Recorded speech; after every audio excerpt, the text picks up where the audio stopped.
Hello students, today we will going to discuss about the molecular genetics. आज हम molecular genetics के बारे में जानकारी लेंगे. We already discuss about the what is the genetics. Genetics के बारे में आपने पूरी जानकारी ली है. हमने genetics के बारे में पूरी स्टडी की है. And we know that genetics is nothing but study of heredity and variation.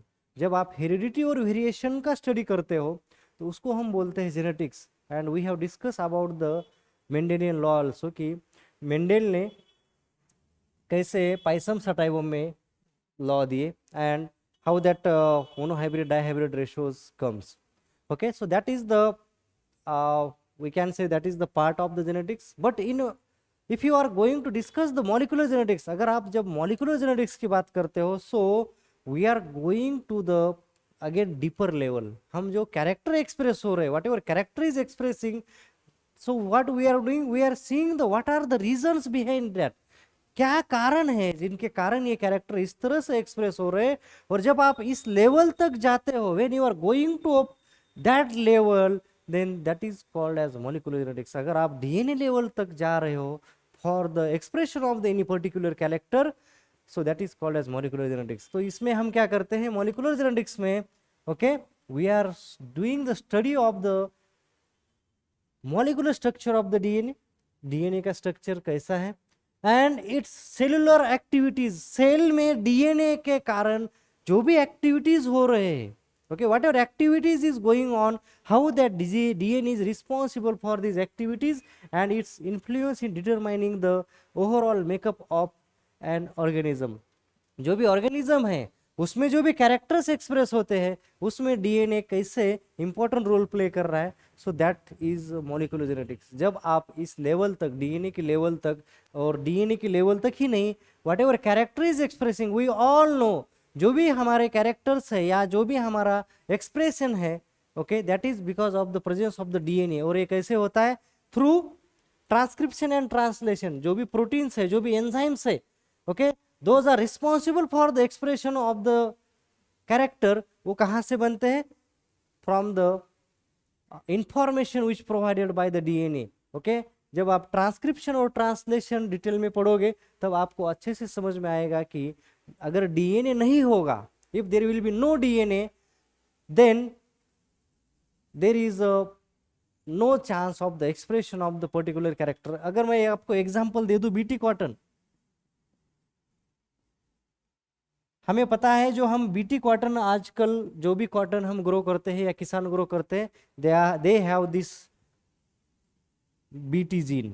Okay, they have this BT gene. अब आप बोलोगे कि ये बीटी जीन क्या है? So this gene we have isolated from the bacillus thuringiensis bacteria. और ये छोटा सा जीन हमने ट्रांसफर किसमें किया? कॉटन में किया. We have transfer this gene into the cotton. और because of this gene the cotton plant is resistant to the what? Helicoverpa armigera या फिर लेपिडोप्टेरोन जो पेस्ट है. अब आप अगर ये बीटी या क्राइवन एसी हम जीन बोलेंगे तो एक छोटा सा डीएनए का फ्रैगमेंट है. और ये छोटा सा डीएनए का फ्रैगमेंट क्या करता है? It responsible for the production of the crystal protein. ये क्रिस्टल नाम का जो प्रोटीन होता है which is toxic in the midgut of the lepidopteran. तो वो क्या करता है? वहां पे एक टॉक्सिक यानी कि एक विष, जहर बोलेंगे हम उसको, वो जहर प्रोड्यूस करता है. और लेपिडोप्टेरोन की जो नर्वल सिस्टम है वो डैमेज हो जाती है और जो लार्वा है वो खाना खाना भूल जाती है. सो ये कैरेक्टर क्यों एक्सप्रेस हुआ? Why this character get express? Because of the presence of this gene. Okay, because of the presence of this gene. और gene is nothing but this is the fragment of the DNA.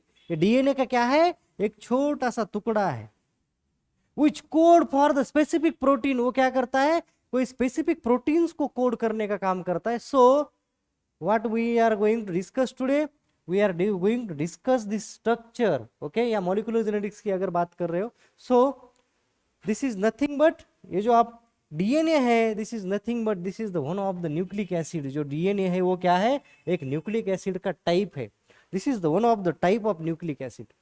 और nucleic acid वैसे दो होते हैं, one is the DNA and another one is the RNA. ये दो प्रकार के क्या होते हैं? न्यूक्लिक एसिड के टाइप होते हैं. ओके, दोनों न्यूक्लिक एसिड है, Na का मतलब है nucleic acid. One is called as ribose nucleic acid, ये जो है वो क्या है, राइबोज न्यूक्लिक एसिड है। And another is deoxy, okay, another is deoxy ribose nucleic acid, दूसरा जो है वो क्या है, डीऑक्सी राइबो न्यूक्लिक एसिड है। Okay, so these are the basic two types of nucleic acid. यहाँ पे दो टाइप्स है, एक है डीएनए और दूसरा है आरएनए। थोड़ा सा डिफरेंस है। What is the difference we will see in next slide. In each cell there is the presence of how many percent of nucleic acid, 5 to 7%, 5 से 7% न्यूक्लिक एसिड सेल्स में होता है। ओके, एंड जो nucleic acid है वो दो types के हमने देखा। So the first time nucleic acid was isolated by one scientist, the name of the scientist is Miescher. So okay, Friedrich Miescher जो साइंटिस्ट है, इन्होंने पस सेल से 1868 में पहली बार न्यूक्लिक एसिड को आइसोलेट किया और उसको उन्होंने क्या किया, न्यूक्लिया नाम दिया। ओके, और the term nucleic acid was given by Altmann. उसके बाद जो न्यूक्लिक एसिड की जो टर्म है, यानी कि नाम, जो नामकरण है न्यूक्लिक एसिड, वो किसने किया, Altmann. So don't confuse in this, isolate किसने किया और न्यूक्लिक एसिड टर्म किसने दी। So isolated by Miescher, F Miescher आप बोल सकते हो, फ्रेडरिच मिक्सचर, और उसको अल्टमन ने टर्म दिया nucleic acid. okay, so this is about the history of the nucleic acid. Okay, now in this slide if you will see DNA and RNA, okay, DNA और RNA, मैंने आपको बोला था कि DNA means deoxyribose, okay, और RNA means ribose, okay, the meaning. So deoxyribose is nothing but, or ribose is nothing but, this is the one type of sugar. ये क्या है, शुगर है, okay, ये शुगर का एक टाइप है। And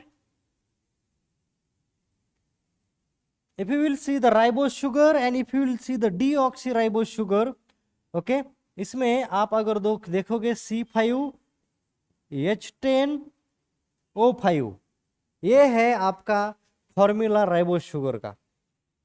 okay, और अगर आप यहाँ पे देखोगे डीऑक्सीराइबोस शुगर C5H10O4, ये आपका फॉर्मूला है डीऑक्सीराइबोस शुगर का। नाउ आप अगर ये स्ट्रक्चर भी देखोगे, सो this is the structure which indicate this formula. इसमें अगर देखोगे तो यहाँ पे 5 कार्बन का है, first, second, third, fourth, fifth carbon, यहाँ पे भी 5 कार्बन का ही है C5। हाइड्रोजन 10 ही है दोनों में। बट इन डीऑक्सीराइबोस शुगर अगर कार्बन नंबर 2 पे अगर देखोगे, if you will see through the carbon number 2, एक ऑक्सीजन मॉलिक्यूल आपका लॉस है। So if there is a loss of one oxygen molecule, that is called as deoxyribose. इसलिए हम उसको डी मतलब डिलीट होना, लॉस हो जाना। So what happens here, one oxygen is deleted, so that's why this sugar is called as deoxyribose sugar. So इसलिए DNA में जो भी शुगर होती है या शुगर मॉलिक्यूल होता है वो कौन सा होता है, डीऑक्सीराइबोस शुगर होता है। और आरएनए में जो भी शुगर होती है वो कौन सी होती है, राइबोस। इसमें 5 ऑक्सीजन होते हैं, इसमें 4 ऑक्सीजन होते हैं। So this information should know everybody. Okay, ये फॉर्मूला आपको मैंने बताया था।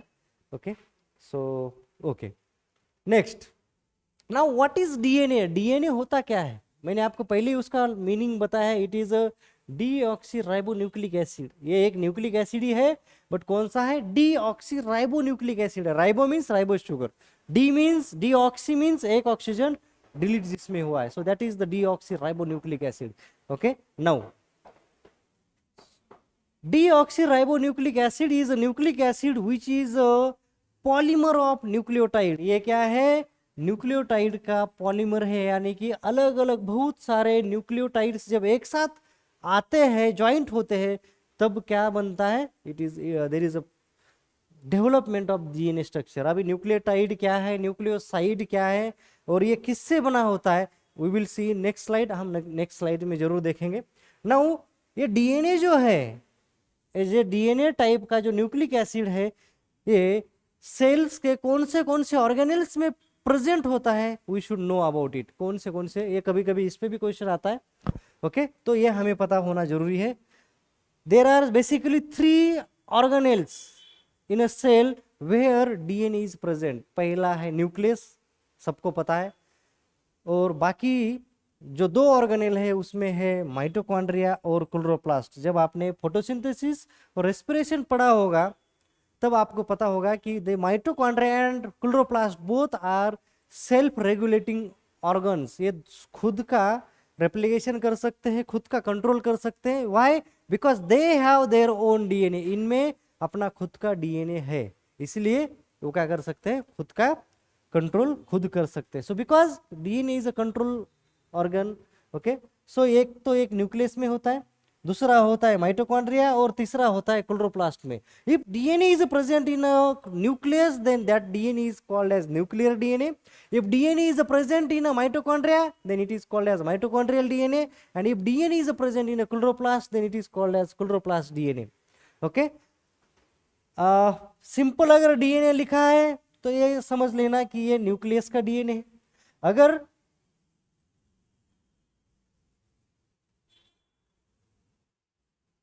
ओके अगर यहाँ पे एम्प्टी डीएनए लिखा है then it is called as mitochondrial DNA, और अगर वहाँ पे सी डीएनए लिखा है तो आप समझ लेना कि ये क्लोरोप्लास्ट डीएनए है। सो ऐसे हम उसको इंडिकेट करते हैं। ओके बाकी चीजें हम और डिस्कस करेंगे। Now we will see the structure of DNA. जो डीएनए बना होता है ये बेसिकली कौन से कंपोनेंट्स मिला के बनता है। Okay, structure of DNA is nothing but we are going to discuss components of DNA. So basically DNA is made up by 3 components of DNA. ये 3 components का बना होता है। पहला है शुगर, हमने देखा ही था। Okay so first is the phosphate molecule, या फिर हम उसको फॉस्फेट ग्रुप भी बोलेंगे। सो ये जो है H3PO4 उसको हम बोलेंगे फॉस्फेट ग्रुप या फॉस्फेट मॉलिक्यूल्स। तो एक फॉस्फेट मॉलिक्यूल हो गया H3PO4। दूसरा है पेंटो शुगर, क्योंकि ये 5 कार्बन का होता है। Okay so that is the sugar. और दूसरा होता है नाइट्रोजन बेसेस। नाइट्रोजन के जो बेस पेयर्स है या बेसेस है, इससे ये तीनों का मिला के क्या बनता है, डीएनए बनता है। Okay so when all this 3 comes together, ये 3 कंपोनेंट्स एक पर्टिकुलर पैटर्न में एक साथ अगर जुड़ जाए तो इसका क्या बनता है, डीएनए बनता है। आपका घर कैसे बना है, विंडो है, डोर है ना, आपका जो भी फर्श है, फ्लोर है, इस सब का मिला के क्या बना है, हाउस बना है। तो डीएनए कैसे बोलेंगे हम, DNA is made up by this 3 components. ये 3 कंपोनेंट जब एक साथ आएंगे तब जो स्ट्रक्चर बनेगा। एंड ऐसा नहीं है कि आप छत के फ्लोर पे दीवार लगाते हो, आप डोर जो वाल होती है वहां पे डोर विंडो लगाते हो, तो ये इससे भी यहाँ पे भी है। इसका पैटर्न ऑफ स्ट्रक्चर फिक्स है ना। यहाँ पे फॉस्फेट रहेगा, यहाँ पे शुगर रहेगी, वहां पे बेसिस रहेगा, और उसकी पोजीशन फिक्स होती है। सो दैट जो स्ट्रक्चर बनता है when these 3 components come together in a particular fashion, उसको हम बोलेंगे डीएनए। उस स्ट्रक्चर को हम बोलते हैं DNA. Okay so this DNA is made up by this 3 components. ये 3 कंपोनेंट्स का बनता है H3PO4, पेंटो शुगर और आपके जो नाइट्रोजनस बेस है या नाइट्रो बेसेस बोलेंगे आप अगर सिंपली बेसेस बोलोगे तो भी चल जाएगा। ओके नाउ ये जो 3 कंपोनेंट है, फर्स्ट वाज द पी बोलेंगे हम उसको, दूसरा होता है शुगर, यस बोलता हूं मैं यहाँ पे, और एक होता है बेस पेयर। ये जो 3 कंपोनेंट एक साथ आते हैं तब जो स्ट्रक्चर बनता है उसको हम क्या बोलते हैं, ऐसे पॉलीन्यूक्लियोटाइड, ऐसे बहुत सारे मॉलिक्यूल्स एक साथ आते हैं और ये जो पर्टिकुलर फैशन में जुड़ जाते हैं तो जो स्ट्रक्चर बनता है उसको हम क्या बोलते हैं, DNA. Now we will discuss about the nitrogen bases. Okay ये है शुगर, 5 कार्बन शुगर, बताने की जरूरत नहीं है। Then this is the another 5 carbon sugar, ये जो है डीऑक्सी राइबोस शुगर है, ये जो है राइबोस शुगर है। ये है H3PO4, okay H3PO4 that is called as phosphate. और ये जो है नाइट्रोजन बेसिस है। So there are basically 2 types of nitrogen bases. Okay, यहाँ पे 2 टाइप्स के नाइट्रोजन बेसिस होते हैं। एक होता है प्यूरीन और दूसरा होता है pyrimidine. Second type is the pyrimidine. दूसरा जो टाइप अगर कौन सा है तो वो होता है पायरिमिडिन। सो प्यूरिन और पायरिमिडिन 2 टाइप्स के क्या है नाइट्रोजन बेसिस है। अगर आप प्यूरिन में देखोगे, in purine there are 2 bases, one is the adenine, another one is the guanine. Okay, एक है एडेनाइन और दूसरा है ग्वानाइन। और दोनों के दोनों अगर आप स्ट्रक्चर देखोगे तो both are the double ring structure. दोनों के कैसे स्ट्रक्चर है, 2 रिंग के बने हुए हैं, इसलिए हम उसको बोलते हैं double ring structure. So purines are the double ring structure. कभी कभी इसके भी ऊपर क्वेश्चन आता है डबल रिंग। ओके, इसके फॉस्फेट ग्रुप के फॉर्मूला भी पूछा सकता है, H3PO4। शुगर का भी पूछा जा सकता है, उसमें 2 टाइप की शुगर है, तो आपको पता होना जरूरी है। Now pyrimidines is made up by 3 या which compose 3 sugars, sorry not sugar, 3 bases, nitrogen bases होते हैं। पहला है साइटोसिन और दूसरा है थायामिन। और ये जो यूरेसिल है it present in RNA only, ये आरएनए में होता है। हम डीएनए की अब बात कर रहे हैं, इसलिए आपको अभी यूरेसिल को भूल जाना है। ओके, लेकिन ये this is also one of the type of the pyrimidines, ये भी पायरिमिडिन्स का टाइप है तीसरा। सो व्हाट, साइटोसिन और क्या बोलेंगे आप उसको, थायामिन, C और T, adenine guanine, thiamine, cytosine और यूरेसिल भी, but it is present in what, RNA only, ये आरएनए में होता है। ओके, और यहाँ पे थायामिन आरएनए के जगह, आरएनए में जो यूरेसिल होता है उसके जगह डीएनए में क्या होता है, थायामिन होता है। तो कभी कभी क्वेश्चन आता है in place of what, okay, in place of thiamine what is present in what, RNA. तो आरएनए में क्या होता है, uracil. In place of uracil in DNA what is the present, वो आता है थायामिन। सो ये आपको पता होना जरूरी है। So this is about the 3 components. ये बेसिक क्या है, 3 कंपोनेंट्स है किसके, डीएनए के। सो ये जब एक साथ आते हैं, so if you will see this is the arrangement.